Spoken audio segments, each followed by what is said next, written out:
বসানোর জন্য মায়েরা এসেছে, মাতৃ বলে খুব সুন্দর লাগছে। আরও আমাদের অনেক মায়েরা আসে নাই, কারণ সবারই অসুবিধা আছে। কিন্তু আমরা সেইভাবে সবাই যদি প্রত্যেক দিন মাতৃ সম্মেলনে যাই বা সৎসঙ্গে যাই, আমাদের মান্ডব পুরা ভরে যাবে। আমরা চেষ্টা যেন করি, এই যে শ্রাবণ মাসে যেভাবে চেষ্টা করছি সবাই সবার মাঝে যাওয়ার জন্য, সেইভাবে যেন আমরা প্রত্যেক রবিবারে আমাদের মন্দিরে মাতৃ সম্মেলন হয়, সৎসঙ্গ হয়। আমরা গোনার পর একজন মারাই হই, তবে এখন অনেক দিকওয়ার্কে অনেক মায়েরা মন্দিরে যুক্ত হয়েছে বা দাদারা যুক্ত হয়েছে।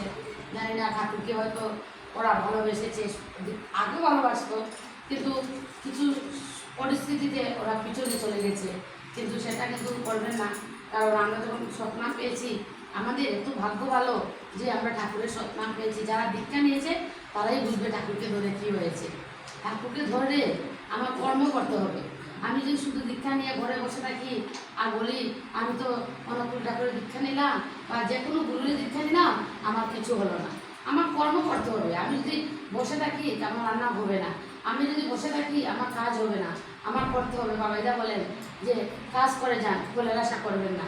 ফলের আশাকে যে দেবে সেই দেবে। আমাদের সেইটা যেন মাথায় রাখি। আজকে এত সুন্দর লাগছে মাদেরকে দেখে।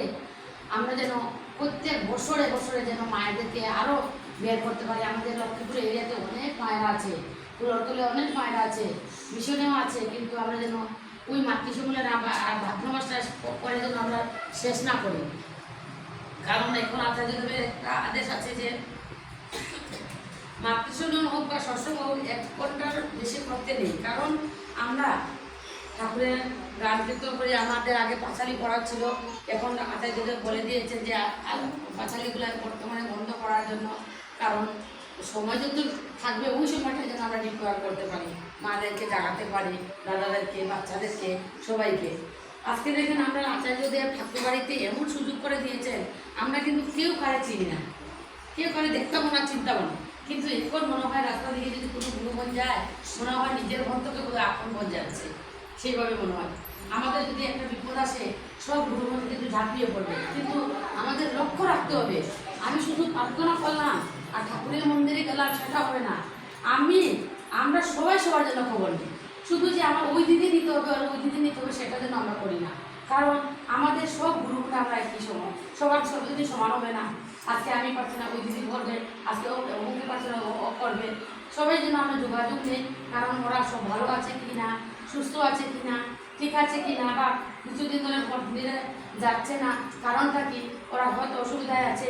আমরা যেন সেইভাবে খবর নিতে পারি, চেষ্টা করতে হবে। কিন্তু শুধু আমরা আসলাম গান কীর্তন করলাম আর চলে গেলাম, সেটা হবে না। কিন্তু আমাদের দাদাদের সামনে আমাদের ভাদ্র মাস আসছে, আমাদের মা বড় মানুষটা আমাদের আমরা মনে করেছি যারা আছি মন্দিরে অনেক সুন্দর হয়েছে। আগামী বছর আমরা আরও সুন্দর করতে হবে। সুন্দর করতে হলে পয়সার প্রয়োজন না, শুধু পয়সা হলে না হবে না। যদি আমি আনন্দবাজারের প্রোগ্রাম করলো দাদা, আর যদি লোকজন না আসে আনন্দবাজার করে কী করবে? আমার টাকারও দরকার, মানুষেরও দরকার। ঠাকুর এক কথাই বলেছে যে মানুষ এখন টাকার পর যত পারিস মানুষ ধরে। আর আমাদের মধ্যে কী হলো, আমাদের টাকা হতো, মানুষকে ফেলে দিতে হয়। আমরা কয়জন আমরা কয়জন বলছি কোনো দিনও তো না। ওই শ্রাবণ মাস ভাদ্র মাস চলে গেলে তার সঙ্গে কার দেখা হবে না, কিন্তু কেউ কারে ফোনও করবো না।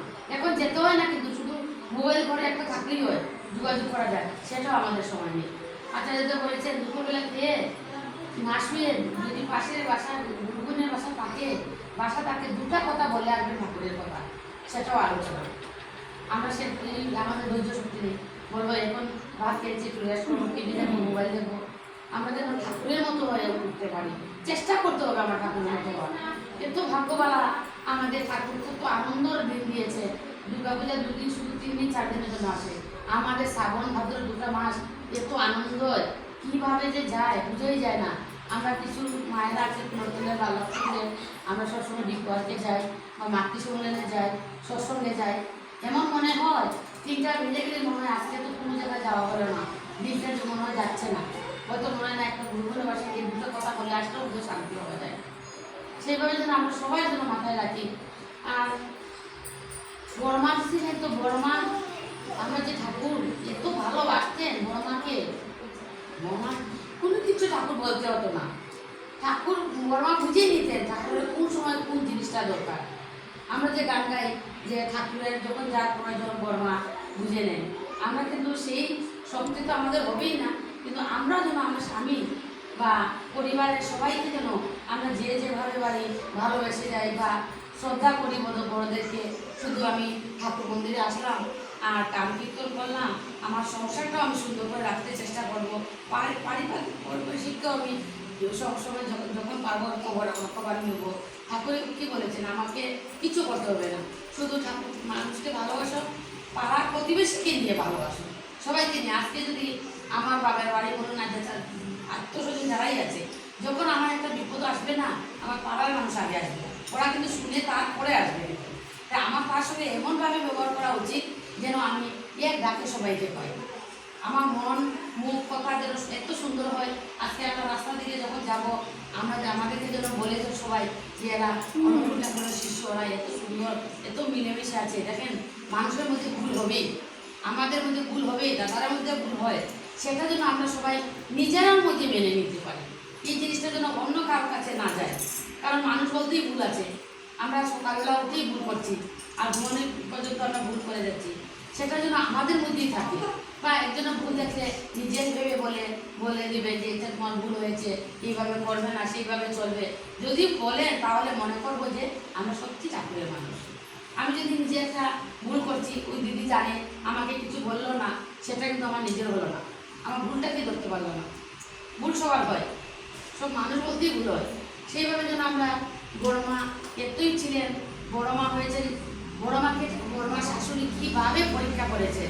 বড়মা যখন বাসন ধুয়ে রাখতেন, বড়মা শাশুড়ি দিদি শাশুড়ি কী করতেন, সবটা লাগিয়ে দিতেন বাসনে, যে দিদি বড় বড় মুখে কোনো শব্দ পায় বের হয় কিনা।